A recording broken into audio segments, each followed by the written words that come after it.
یک نفر گفته است بابا جان بسیاری مردها زن یکم را طلاق میکنند، زن دوم میگیرند، بعد از چند وقت با بهانه فرزند یا یگان چیز دیگر باز پنهانی با زن یکم ملاقات میکنند و بعضن وقت شب را هم با زن طلاق کردهشون میگذرونند. اسلام با این گونه زنها یا با این گونه مردها چی میگوید؟ اکو هر دوشون گناهگارند. وقتی زنه که طلاق کردی، وقتی که مقصد دیگر جدایی بگیم یا بیگانه شدن با همون طلاق کردنه. وقتی زنه که مردک طلاق کرد به نیت دیگر زندگی نمیکنم، یا زنی که از مردک طلاق طلب کرد با مقصدی که زندگی نمیکنم، دیگر شما مقصد او زن و او شوهر اولا نیستید، اگرچه شما چند سالهای زندگی کرده بودید.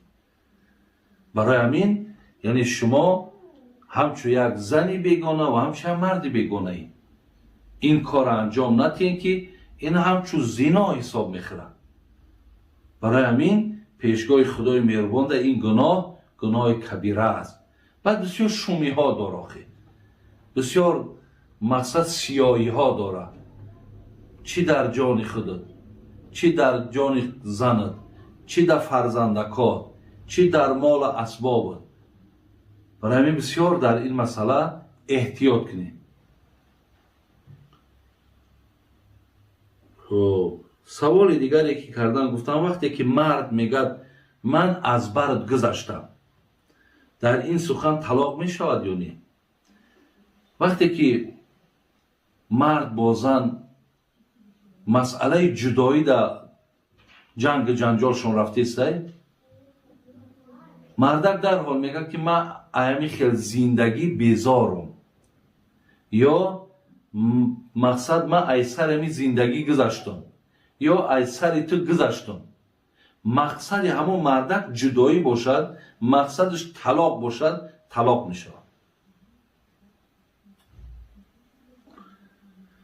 سوال دیگر، عکس میت رو در تلفن گیری گناه است؟ مثلا مرده ها را صورت میگیرن، خب یا اینکه مثال همون مراسمی دفنم حاضر مثال بگیم با تلفن ها ضبط میکنن. اگه اینها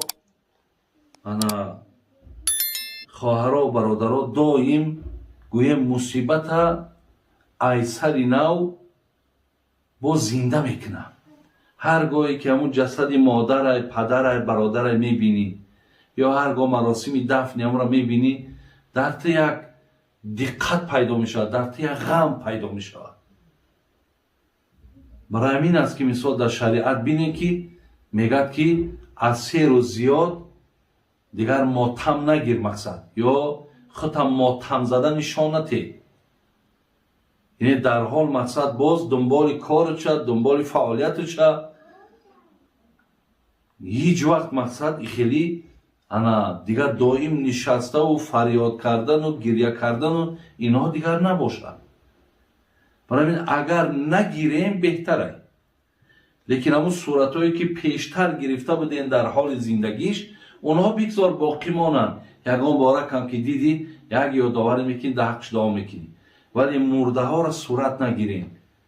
همون در قبرها میمونن حاضر، همون را هم مشد مقصد ویدیو میکنن. چه حاجت همینا؟ لازم نیست. اینها بگیم باز از سر نو یک غم و یک دقت زیاد میکنن. استاد من صاحب یک فرزند، شوهرم انسانی خوب است، ولی مادرم میگوید که شوهرت به من معقول نیست، از او طلاق گیر. خانواده آنها تو را جادو کرده گرفتن، اگر از او جدا نشوی تو را عاق میکنن. من اکو هر یک مادر و پدر را دائم تاکید میکنم که هم خیلی پرینسیپ ها پیش فرزندا در نمونه، زیرا که الله امری به زندگی کردگی.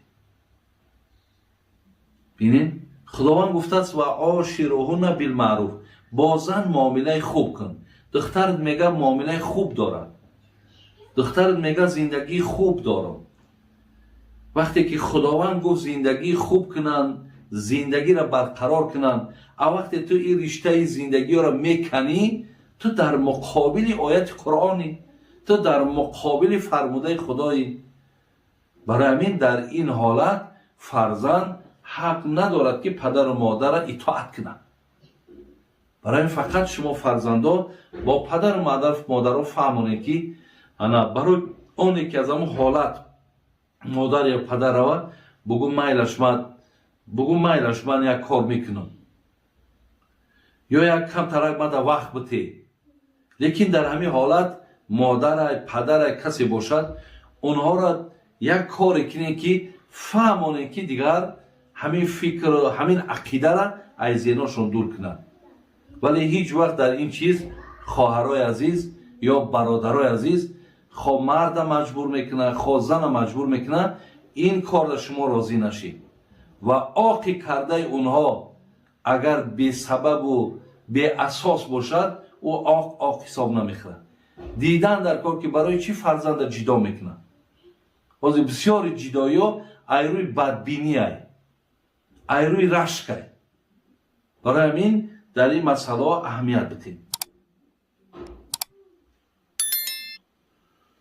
خب بابا جان در بهشت با کدام زبان صحبت میکنند؟ در یگان آیت قرآن حدیث پیامبر صراحتا نآمده است که ما و شما را در بهشت با کدام مقصد زبان ما معامله میکنیم.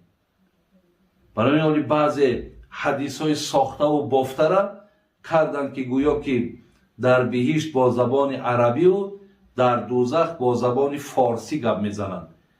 اینا همون نفرهایی هستند که خیلی ملتگرا هم بگیم محلگرا هم یا خیلی آدمای بدبین دینن، همین ها هستند. برای من هیچ جا نه آمده است برادر، صراحتا من در یگان آیت و حدیث ندیدم که زبان اهل بهشت چی باشد. هر زبانی که الله مهربان خواسته باشد. برای من برای ما مهم در آمدن بهشته. ممکن که همین زبانی که حاضی داریم با همین زبان صحبت کنیم و این زبان یگان مقصد بگیم نقش نمی بازد. بیم با همین زبان ما الله را عبادت کسیم، با همین زبان برای الله مهربان اون عشق میریزیم، با همین زبان رکوع میکنیم، سجده میکنیم، دعا میکنیم. این همه شب با همین زبان میکنیم، با همین مقصد کلام فارسی خدمت میکنیم. ممکن در هم جنت هم همین باشد، هیچی باکی نداره.